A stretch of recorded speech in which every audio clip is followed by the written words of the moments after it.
Hi there. Hi. Okay, so welcome to section 3 of transport across the cell membrane, and we're going to be focusing on passive transport osmosis. Okay, so in this video, you are going to learn about the fact that osmosis is another example of passive transport. So we've obviously had diffusion, now osmosis is our other example of it. By the end of this, you should be able to state what osmosis is, you should be able to give a definition of it, you should be able to describe the relationship between salt and water concentrations, and identify which way water will move based on water concentration. So it's all really about water. So again, those bottom two, those are the skills that you're expected to be able to do at the end of this topic. They give a definition of osmosis that's considered to be fairly basic. It's those two bottom skills that are the important things. So, just as a reminder, your cells need water for some metabolic activities. This is why we drink water. Some cells also produce water as part of metabolic reactions, so just their everyday activities does actually produce a bit of water.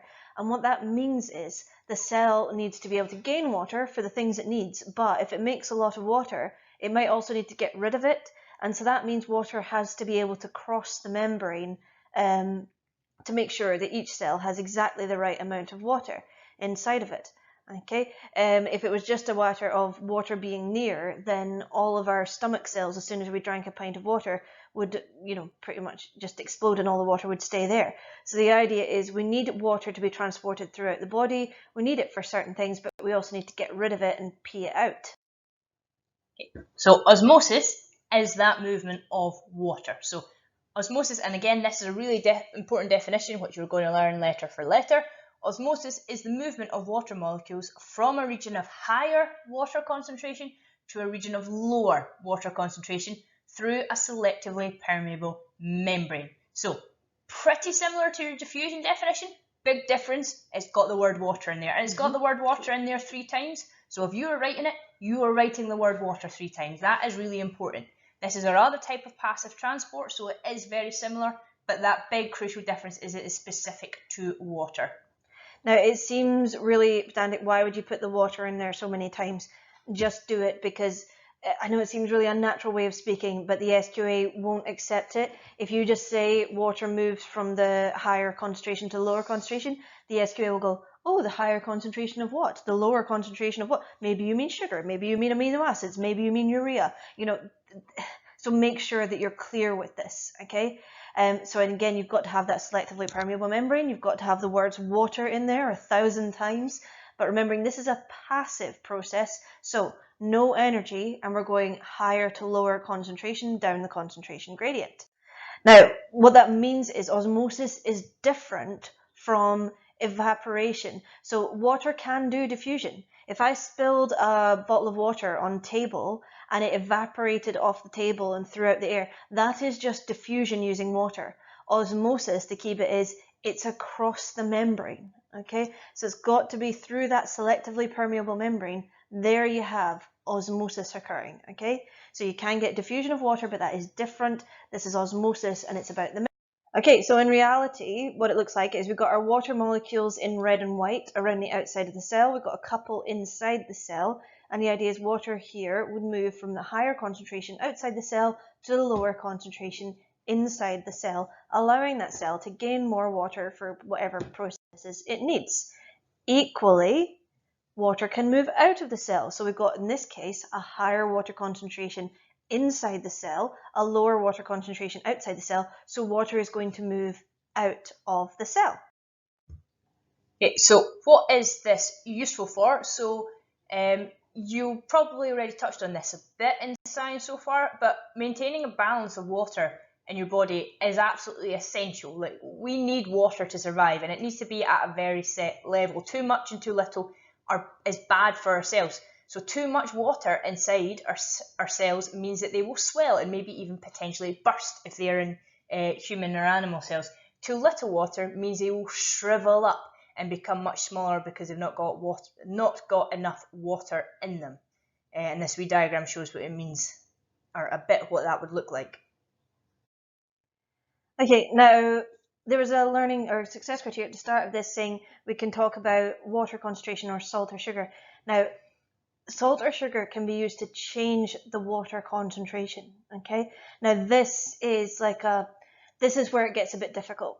Okay, so this is where we can take water and we can add salt or sugar to it, and that will change the concentration of water that is inside of it. Basically, whatever percentage of salt or sugar that we add, we can take that away from its water concentration. So what this means in simplicity's term, and we will go over this many times, a solution that has got a high salt or sugar concentration has got a low water concentration. So in simple terms, high salt equals low water. Now, if you think about seawater as an example, you're told don't drink the seawater, it only makes you more thirsty. Okay, now what that means is seawater has a really low water concentration. If you take something with a low water concentration, I know it's wet, but if you take a low water concentration into your body, you are reducing your own body water concentration, and that's bad. Okay, similarly, a solution that is low in salt or low in sugar is high in water concentration. So a low salt equals high water. Now that there, you don't have to understand that concept. All you have to do is memorize high salt equals low water, low salt equals high water. You don't have to fully understand the concept. If it's too hard for you, don't. Just memorize those things. Another way to think about it is if you have diluting juice. If you've got a glass with diluting juice in it, you put a little bit of diluting juice, so the sugar being the diluting juice, because diluting juice is very sugary. If you pour water into that, you can have a really, really weak solution. If you put in more diluting juice, you will then have a much stronger solution. But the idea is the more diluting juice you have, the less room you have for water. So the more sugar you have, the less water there is going to be in comparison. Okay, so this is just a wee worked example. So we've got two beakers here. One says 10% salt, 1% 40% salt. So obviously that's not telling us the water concentration there. What you have to do is you have to now think about where is the water concentration. So if there's 10% salt, that means we're going to assume the rest is water, which in this case means the other 90%. It's going to be assumed that the rest is water in these situations. So 10% salt means 90% water. So in that case, 40% salt would mean that it's 60% water. So you're always looking for the water concentration. Whether the question is salt, whether the question is sugar, it doesn't matter. If it's asking you to describe osmosis, you need to figure out what is the water concentration going there. So in this example, 90% water is the higher water concentration, 60% water is the lower water concentration there. Okay, and we've got, see, low salt, high water, high salt, lower water. Okay, so we're following these rules. Okay. So now we could think about, well, what's going to happen where the water is going to move if we've got a cell inside that beaker. So say we've got, a human cell, and we've plopped it into this beaker. And yes, I know the sizes here are ridiculous, but this is just to show you. So we've got a human cell, we plopped it into this beaker. Now this beaker has a 15% salt solution, so hopefully in your head you can already work out the water concentration, and a 5% salt solution inside the cell. So first thing we have to do is work out the water concentrations, and then we can predict where is the water going to move, because that's going to be the basic question here.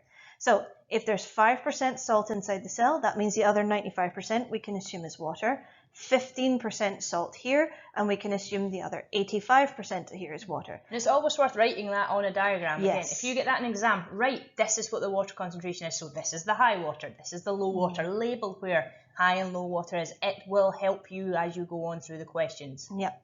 Now we can think about where is the water going to move. Now, following the rules of osmosis, osmosis is the movement of water from a higher water concentration to a lower water concentration through a selectively permeable membrane. Here is our cell membrane, our selectively permeable membrane around the edge of the cell. So we need to figure out where's our higher water concentration, where's our lower. Now hopefully you understand numbers, okay? Because the numbers say that 95 is higher than 85, and that means water is going to move from the higher concentration inside the cell to the lower concentration outside the cell, meaning that this cell is going to lose water until they're both about 90%. And then they'll be at equilibrium or equilibrium. Okay, now this is the kind of puzzle that you will have to solve in exams. It won't always be as clear as here's a nice beaker with a nice cell inside of it. Quite often it's a table showing water loss and water gain. The skill can get harder or it can get easier, but at the very most basic, this is what it looks like. is here we have some salt solutions, turn them into water solutions, and then figure out where is the water going. So here's another example. We've got 4% salt outside the cell, 5.5% salt inside the cell. So step one, you have got to find out where the high and the low water concentration is. So inside the cell, there's 5.5% salt. That means it is 94.5% water, which is a lot of water. Whereas outside the cell, 4% salt, that's going to be 96% water. So both of these are very high water concentration, but the important thing to note is 96% is the higher water concentration. 94.5% is the lower water concentration. And then we need to think about our rules of osmosis, which say water is moving from the higher concentration to the lower concentration. So in this case, the cell is going to be gaining water because water is going to move from outside the cell to become inside the cell until it meets nicely in the middle somewhere, about 95.25%-ish. So again, just another example showing the importance of it's not high and low, it's what one is higher and which one is lower. And just that reverse rule about however much salt, the rest of the 100% has to be water. Okay, similar rules with sugar apply. Salt and sugar, the same thing according to these kinds of puzzles. So if the word says salt, sometimes it says solute as well.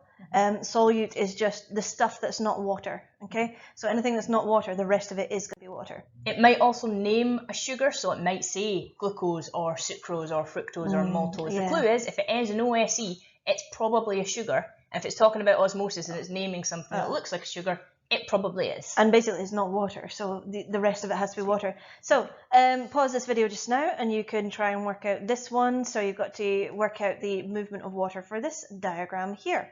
And I continue on with it. Okay. So key terms, let's have a look at these. So osmosis, again, we cannot stress this enough. Never ever deviate from this set of words. If you change the words in any way, shape or form, you probably won't get a mark.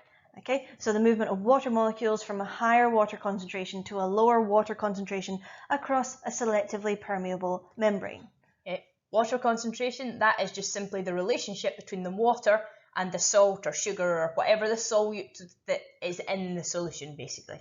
Okay, and water concentration gradient, just to remind you, that is a metaphor for an imaginary line, and that describes the relationship between higher and lower water concentrations. Can I also remind you here that osmosis is a passive process, so it does not require energy. Okay. And we have the two types of passive transport. They were diffusion and now osmosis. They are the two that we need to know. And differences between the two is one is specifically just for water across a selectively permeable membrane, and the other is molecules of substances. Moving. Apparently not stuff though, never use the word stuff. I was looking at the mark scheme the other day and it said absolutely take a mark away if they use the word stuff. So always substances / molecules, never use the word stuff. It's never stuff moves. Okay, so that's us covered osmosis. So you've got your definition of osmosis. Key thing, again, flashcards, brilliant for these memorizations of definitions. Okay, describing the relationship between salt and water concentration. So that idea of high salt equals low water, low salt equals high water, and then being able to predict which way is the water going to move based on water concentration. So you're looking for where is the higher concentration, say where it is, where's the lower water concentration, say where it is, and then say where the water is going to move to. Okay, so next video is going to be on the effect that osmosis can have on plant and animal cells. So we're going to have a look at, well, what happens if it is a really high water concentration or a really low water concentration and we've got water flooding into a cell or out of a cell.